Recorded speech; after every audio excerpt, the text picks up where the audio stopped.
че съм. Аз мога да направя това, което тя казва, че мога. Готов съм да изучавам Словото на живия Бог. Кое е най-доброто място да съхраниш Библията? Божидаря би ли ни казала къде можем да съхраним нашите Библии? Ще ти отговоря, Псалм 115, стих казва: сърцето си опазих Твоето слово, за да не ти се грешавам. Твоето сърце е най-доброто място да съхраниш Библията. Така, значи нашите сърца са най-доброто място да съхраним Библията. Деца, колко книги има в Библията? 66! Колко са в Стария Завет? 39! И колко са в Новия Завет? 27! Точно така. Да, Римлян 10:17 казва: вярата идва от слушането, а слушането от Христовото Слово. Вярата идва, когато ние внимателно слушаме Божието Слово. А в Матей 4:4 казва: не само с хляб ще живее човек, но и всяко Слово от Божието уста. Чети своята Библия и се моли всеки ден. Какво правиш, Ники? Аз телефонирам до небето. Какво? Ти можеш да се обадиш на Господ, че Той има ли телефон? Да, дори няколко. И само ти ли можеш да ми се обадиш? Не, те са записани в Библията и всеки, който иска, може да му се обади. Виж, например, Еремия 33 казва: извикай към мен и ще ти отговоря, и ще покажа велики и тайни неща, за които ти не знаеш. Значи ние можем да се обадим на Господ, когато имаме трудности, да извикаме към Него и Той ще ни отговори и ще ни покаже велики и тайни неща. Кажи, Ирина, Аз знам песничка за този стих. така ли ти знаеш песничка за този стих? И предлагам всички заедно да изпеем песничката на този стих. Извикай към мен и аз ще говоря и ще покажа велики и тайни неща.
кажеш ли ти, защо всички хора сме в едно и също положение?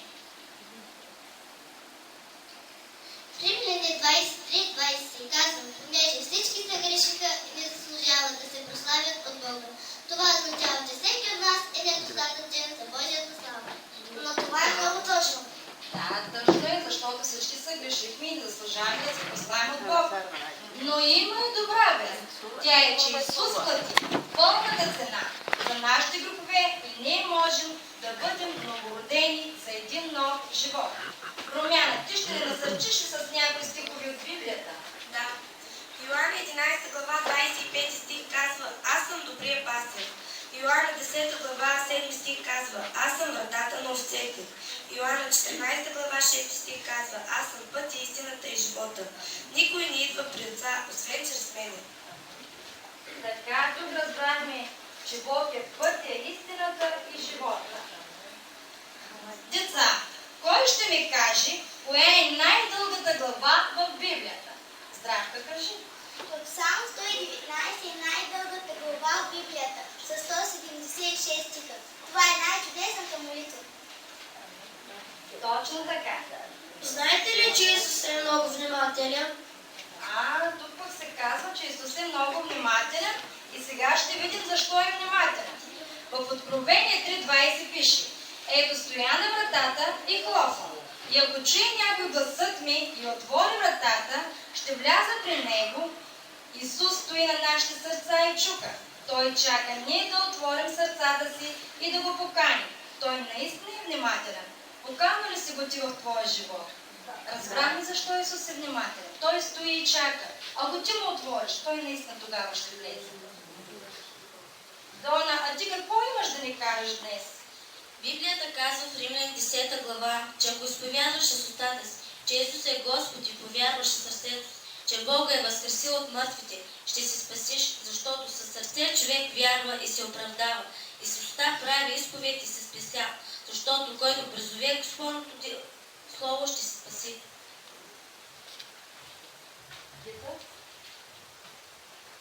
И нека не забравяме думите написани в книгата на Исус Навин.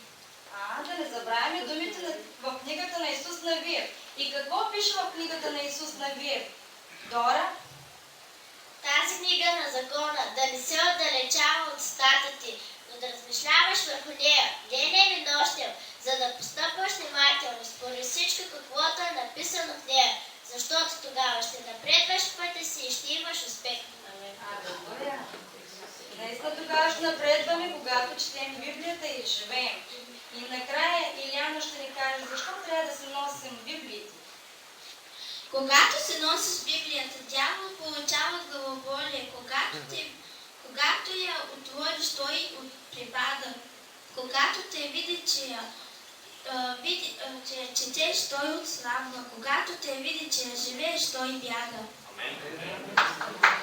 Когато ние живеем, той наистина бяга от нас. Затова е нужно ние да се носим нашите Библии. Да ги отваряме, не само да си ги носим, но да ги отваряме, да ги четем и най-накрая да ги живеем.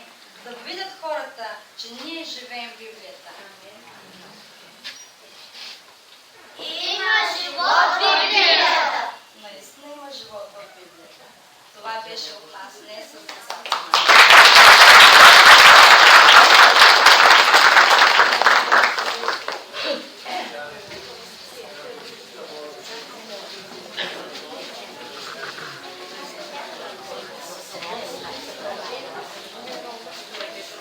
Слава на Бога!